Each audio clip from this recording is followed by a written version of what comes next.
Hello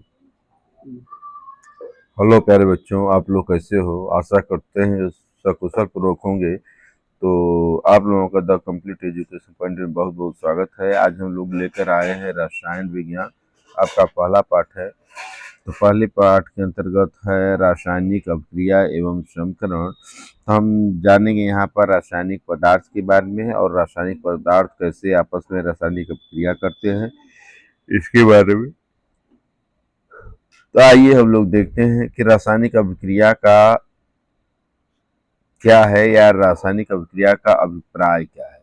तो जब दो या दो से अधिक पदार्थ मिलते हैं तो उससे कुछ अन्य पदार्थ बनते हैं, जिसी को हम रासायनिक अभिक्रिया कहा जाता है। जैसे दूध के फटने से दही का बनना, लोहे का जंग लगना, दूध का फटना, परमाणु बम का विस्फोट, कोयले का जलना, ये समस्त जो अभिक्रियाएं हैं रासायनिक अभिक्रिया के अंतर्गत आएंगी। आइए रासायनिक अभिक्रिया और समीकरण को समझना।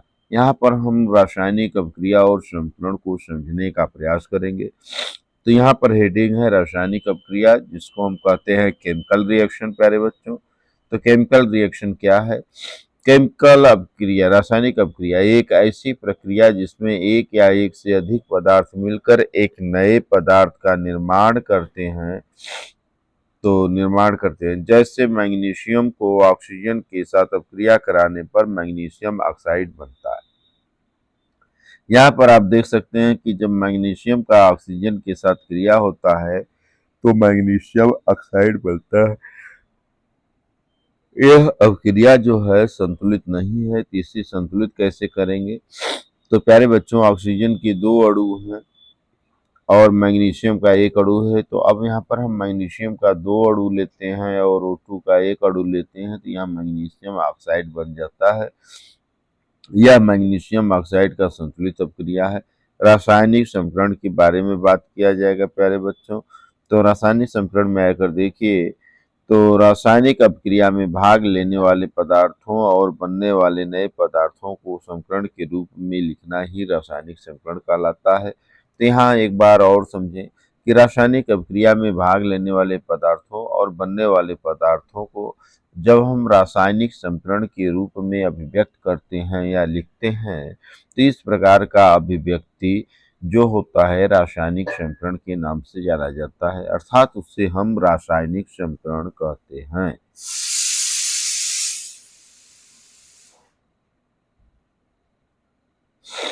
अब है रासायनिक समीकरण कैसे लिखते हैं।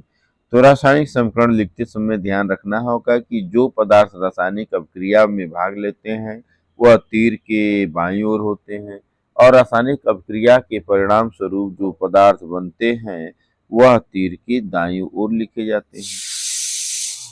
अब यहाँ पर हम समझने का प्रयास करेंगे कि जब सिल्वर नाइट्रेट पर कॉपर की अपक्रिया कराई जाती है तो कॉपर सिल्वर को विस्थापित कर देता है और कॉपर नाइट्रेट बन जाता है। तो AgNO3 और Cu को हम अभिकारक या रिएक्टेंट कहते हैं, और CuNO3 का ट्वाइस प्लस Ag को हम उत्पाद या प्रोडक्ट कहते हैं। प्रोडक्ट को हम तीर की दाईं ओर लिख सकते हैं और अभिकारक को तीर की बाईं ओर लिखते हैं। तो यहाँ पर हुआ कि दो अभिकारक या उत्पाद के बीच करा कि दो अभिकारक हों या दो उत्पाद हों, उनके बीच में धन का चिन्ह लगाते हैं, अर्थात उन दोनों का योग या संयोग या रासायनिक अभिक्रिया को दर्शाता है। आइए हम देखते हैं कि उत्प्रेरक क्या है। तो उत्प्रेरक एक ऐसा पदार्थ होता है जो किसी भी रासायनिक अभिक्रिया की गति को बढ़ा देता है। यहाँ समझने का प्रयास यह है प्यारे बच्चों की उत्प्रेरक क्या है। तो उत्प्रेरक एक ऐसा पदार्थ होता है जो किसी रासायनिक अभिक्रिया की दर को, गति को बढ़ा देता है। तो क्या करता है? दर या गति को बढ़ा देता है। यह अभिक्रिया से इसमें सीधे भाग नहीं लेता, लेकिन अभिक्रिया को क्या करता है? प्रेरित करता है। आइए हम देखते हैं पहला रासायनिक अभिक्रिया। पहली रासायनिक अभिक्रिया है संयोजन अभिक्रिया, जिसको हम कहते हैं कम्बिनेशन अभिक्रिया। संयोजन, संयोजन अभिक्रिया संयोग शब्द से बना है। तो जब दो अभिकारक मिलकर एकल उत्पाद सिंगल प्रोडक्ट बनाते हैं तो उसे हम संयोजन अभिक्रिया कहते हैं। क्या कहते हैं? संयोजन अभिक्रिया। संयोजन अभिक्रिया में दो या दो से अधिक पदार्थ मिलकर आपस में रासायनिक क्रिया करके एक नए पदार्थ का निर्माण करते हैं। इस प्रकार की अभिक्रिया को संयोजन अभिक्रिया कहलाता है। आइए देखते हैं उदाहरण में, जब मैग्नीशियम पर ऑक्सीजन की क्रिया कराते हैं तो मैग्नीशियम ऑक्साइड बनता है। यह रासायनिक अभिक्रिया 2Mg प्लस O2 बराबर 2MgO। मैग्नीशियम प्लस ऑक्सीजन की क्रिया से मैग्नीशियम ऑक्साइड बनता है।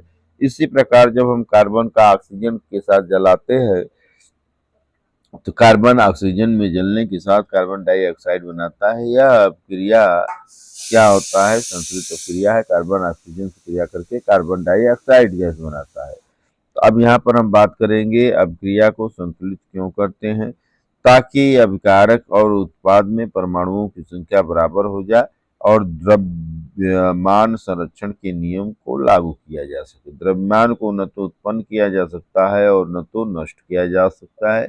इसे द्रव्य संरक्षण का नियम भी कहा जाता है। दूसरी प्रकार की अभिक्रिया है जिसे अपघटन वियोजन अभिक्रिया डीकम्पोजिशन रिएक्शन कहते हैं। तो ऐसी अभिक्रिया जब कोई एक अभिकारक बाहरी प्रभाव के कारण टूटकर दो या दो से अधिक उत्पाद बनाता है तो उसे अपघटन अभिक्रिया कहते हैं। यह अभिक्रिया डीकम्पोजिशन अभिक्रिया कहलाती है। बाहरी प्रभाव का मतलब एक्सटर्नल इन्फ्लुएंस के आधार पर। देखिए, पहला है सूर्य का प्रकाश। 2AgCl 2Ag plus Cl2 gas में टूट जाता है। इसे प्रकाश अपघटन अभिक्रिया कहते हैं। सिल्वर क्लोराइड का टूटकर सिल्वर और क्लोरीन गैस का बनाना, यह क्या कहलाता है? प्रकाश अपघटन। दूसरा का है उष्मा या हीट। यहाँ पर आप देख सकते हैं कैल्शियम कार्बोनेट को जब हम गर्म करते हैं तो यह कैल्शियम ऑक्साइड और कार्बन डाइऑक्साइड में वियोजित हो जाता है। तो उसमें अपघटन अभिक्रिया को थर्मल डिकम्पोजिशन रिएक्शन कहते हैं। थर्मल डिकम्पोजिशन अभिक्रिया तापीय अभिक्रिया कहलाती है या ऊष्मीय अभिक्रिया कहलाती है, जिसे हम थर्मल डिकम्पोजिशन। तीसरा का है विद्युत या इलेक्ट्रिसिटी। तो जब हम इलेक्ट्रिसिटी प्रोवाइड करते हैं जल में तो यह H2 और O2 में डिकम्पोज हो जाता है। विद्युत अपघटन अभिक्रिया में कोई इलेक्ट्रोलिटिक डिकम्पोजिशन रिएक्शन कहा जाता है। तो इस प्रकार आप देख सकते हैं कि यह अभिक्रिया तीन प्रकार की होती है।